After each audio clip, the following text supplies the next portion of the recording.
Good morning, ladies and gentlemen, and welcome back to another SLG Meetup. Your host Alvaro here. Now, you want to know what it takes to sell some of the sexiest homes in real estate in North America?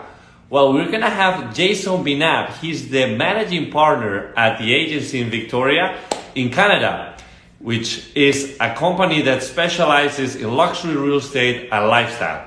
He has sold over $1 billion worth of real estate, was ranked #1 team in North America and #2 agent globally.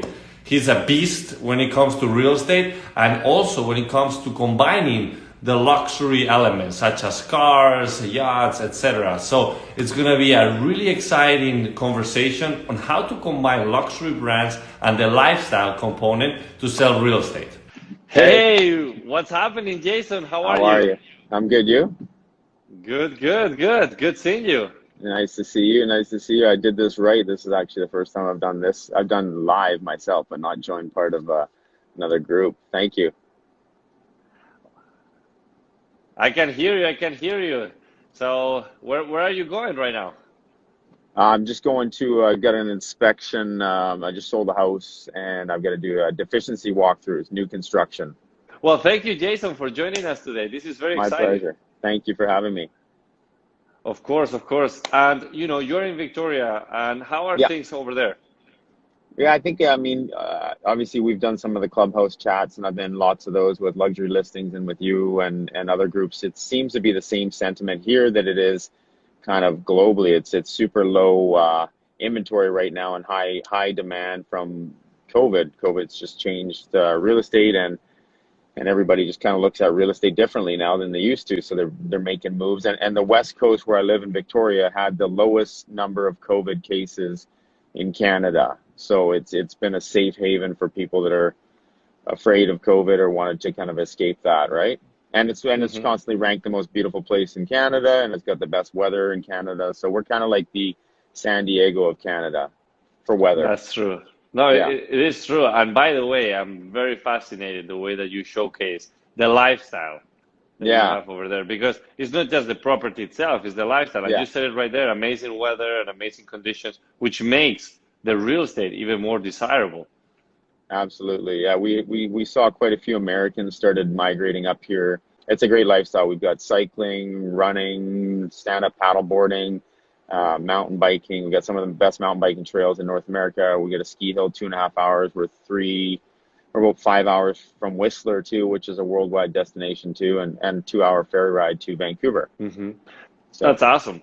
Now, Jason, let me ask you this, because obviously the market over there is also, very hot just because of the condition of the properties, the location, and you said it right there. There is such very low inventory compared to the high demand that we are experiencing. So I guess it's a good time for property owners to put their property out there, just because there's going to be huge demand. So the prices, can always be put a little bit above. And I also think that the way that you're showcasing these properties, it's making it even more desirable, because you are really heavy into showcasing the lifestyle, and you do a lot of beautiful content for it, right? Yeah, I've got one of the best photographers he's the best photographer in Victoria, and I'm with the company, the agency, and I own the rights for BC. And my guy has come down to LA with us 5 times. They've flown him to Turks and Caicos to shoot some beautiful property. So, he's the best at what he does. I'm the vision.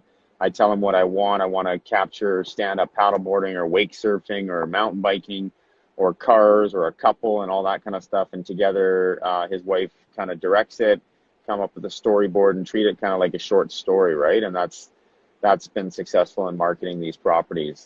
I mean, you obviously have a really strong track record. I mean, you sold over $1 billion worth of real estate. You've been ranked #1 team in North America, #2 agent globally. Like, you've done tremendous.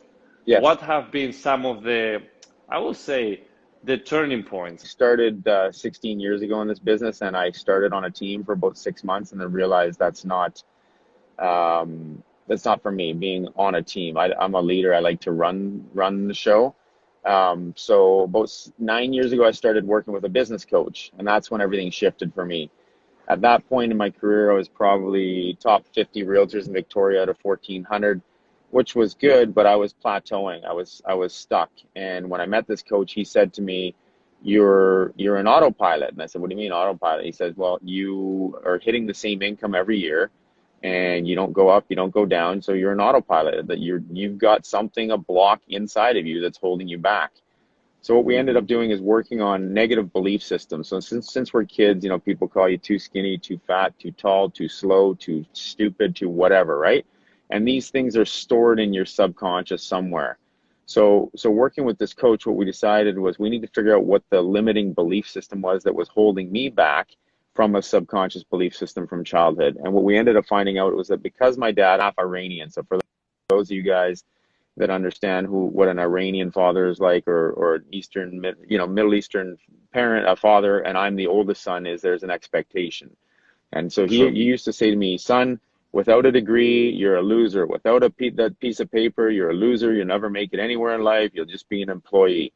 So when I was making, you know, $500,000 a year, which in Victoria was phenomenal, you know, relative, our average commission here was probably 12 grand, right? So I was, you know, doing well, and I had a partner. So we were pumping out 100, 150 deals a year. And so when I'm making this kind of money, I was like, okay, I'm doing well. But what we found out was that my subconscious didn't think I deserved more than that because my dad told me I didn't have a degree. And this wasn't on a conscious level. This was on a subconscious level, that I was thinking I'm not good enough to make more than that because my dad had told me I don't have this degree. So when I wrote down all my negative thoughts, all my negative beliefs on a piece of paper, it was actually a big poster board, this massive poster board. It was all, I'm do this, I'm not this, I don't have a degree, I'm not very smart, this, that, the other. And I burned it. And I burned it in the backyard, and my neighbor looks over the fence and he's like, hey, David, it's David. He's like, Jason, everything okay? I was like, yeah, man, I'm just burning my negative belief system here, just reprogramming my central processing unit. Oh my God. And because of that, I wrote down all the good shit about myself. I am good enough. I'm a leader. I'm a fucking boss. I'm this, I'm that. I deserve this. Next year, I went from 500 to 700. Next year, I went from 700 to 1,000,001. Next year, I went to 2.5 million, just like that. I love the story because it really relates to a lot of current situations. You know, I think that there is a lot of people that have either a roof that they just build it, you know, imaginary, and because of the circumstances, when in reality there is no such thing. You can always go above your beliefs, and this is 100%. By really so yeah, you need to self-realize what's going on inside your head, and that's a good exercise. Yeah, I encourage everybody to do it. Yeah, the sky's the limit, and it's not just sitting around and doing kumbaya meditation and thinking that everything is going to come your direction. You still got to put in the work, but you do have to reprogram yourself and believe in yourself and remove those self-doubts. And with that, and hard work and honesty and integrity and everything else, can come success. But if you don't truly believe in yourself, you will be limited to your success. But there is another thing that, you know, I really like, which is your rule number 5: make some noise. Make some noise. You know, yeah. You see a lot of content that you're putting out there, always, you know, thriving through. So what have been some of the elements when it comes to lifestyle? So how has it been for you, and how have you been using technology to really take it to the next level? I think the key is you have to, whatever you're doing in terms of marketing, you have to invoke an emotion, right? So if it's just simply a home and you're just showing it's a cool home, you have to invoke an emotion.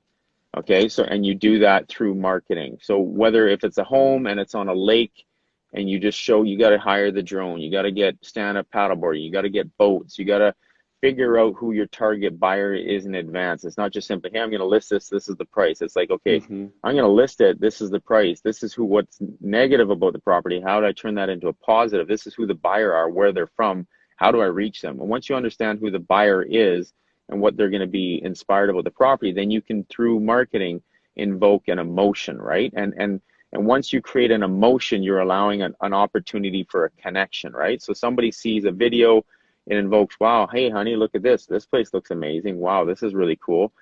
And then then they reach out to you now. So now they're allowing you to connect with them through this emotion that you're creating through them, and they're already 2 feet, like in real estate, people are 2 feet in to your property when they come to look at it, and they're looking for a reason for you to convince them to either buy it or not buy it. So if you don't do your job, they're going to walk away. If you do your job, they might buy the property. I'm not saying 100% of the time, but just remember, if they've taken the time, they're looking at your marketing, they've seen the 3D tour, and they come to the property, they have a pretty good idea. This is one of the biggest decisions in their life, whether it's 2 million or 150 million in your market. They're coming, they're serious. Now it's your time to showcase the property. And it's not just the marketing now. Now there's an art of a sale that I think that a lot of realtors forget. This is a sale. It's not simply putting up a sign and allowing people to walk through the home. You have to be there and guide them. You have to be excited. When you watch shows like $1 Million Listings and you see James Harris on there, he's with the agency, he's a beautiful man, and you get to see Frederick. These guys are magnetic, and they command the room, and Ryan Serhan, and they're nodding, and there's positive affirmations, and their energy is high, right? Energy is everything. So invoke an emotion that creates an opportunity for somebody to connect with you. You get them to the property, and even if they got another realtor, this is your listing, Alvaro. You take the stage, you showcase the property. The other realtor doesn't know it, and this is your time to showcase with high energy. And you just got to be certain of what you're doing, right? Yeah, no, great. This is amazing. See, the energy, the smile, the positivity, and also the knowledge. Yeah. So, Jason, another thing I wanted to touch base with you is obviously you work on some of the most incredible homes, and they're beautiful. I've seen some of your listings, they're phenomenal. Now, there's always this question, right, that I love to ask. What is really luxury to you? Luxury is an experience. It's not a price point. And whether you're 500,000 or 50 million bucks, I think you have to create an experience for somebody.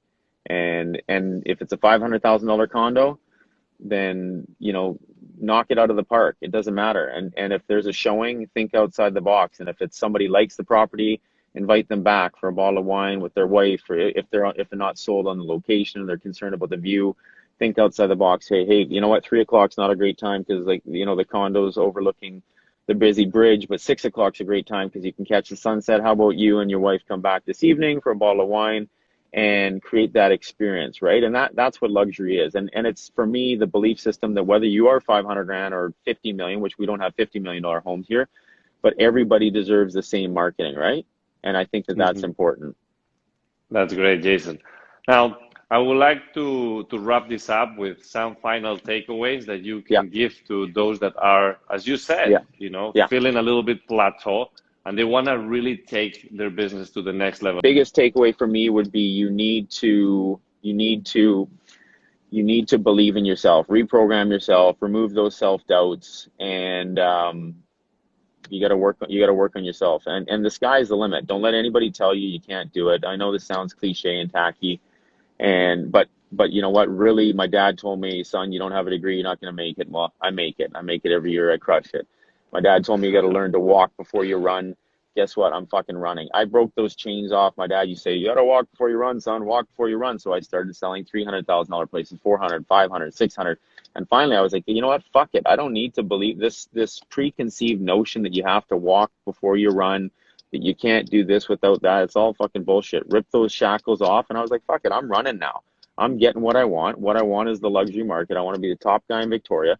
What's holding you back? You. That's the only thing holding you back. It's not the market. It's not the conditions. It's not the interest rates. This business, if you're in real estate or whatever business you are, is the best business in the world.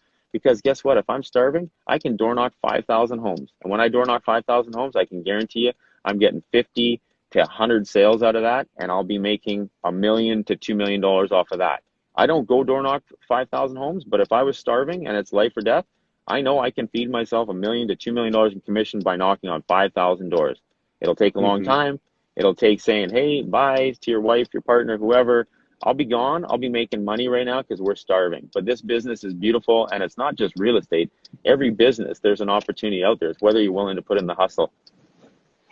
Yeah. That's awesome. That's awesome.